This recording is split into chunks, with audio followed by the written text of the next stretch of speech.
Kada bitong nang presiron ko niya. Mm. Kay napas tatay kay tungod di tatay. Dili man ko niya presiron tungod kay tatay kay na buhi ko sa tatay. Mm. Tungod din niya to ako sa una pa so. Ako mangkon magyud ko. Bisa kini ako mga pagumangkon. Ako ka na oh buhi ko. Pero sa tinuod lang nganong natingala ko. Karon pagkamatay ni tatay, nganong nga sa una dili ko patungong tatay, nganong patungong nanay. Kaya mo tao pastor. Pag miingon nanay. Uli na. Pag dili ako ang mga pagkumangkon isa si Jobyo mo apas kay nag-inom ko des tatay. Ang balay. Dili ko pa to. Sunod si Kaykay, anak ni Balin. Ikatulo, hindi na may mo apas. Ulo naman ko di uli na ko.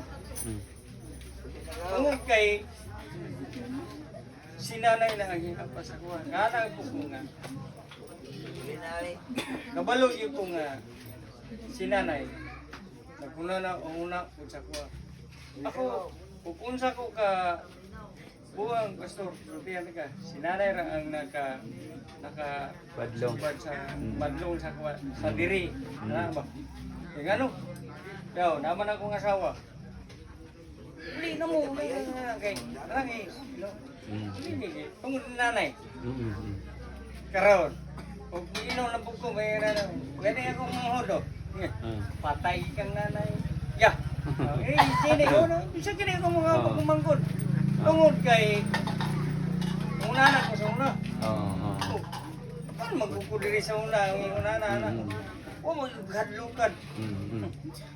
Ang problema, kaya wala na si tatay. Anak mo din wala. Kung ano, si nanay na. Muna nga, mag-inom ko, dili na ko pahibalong nanay nga, asa ko na pita.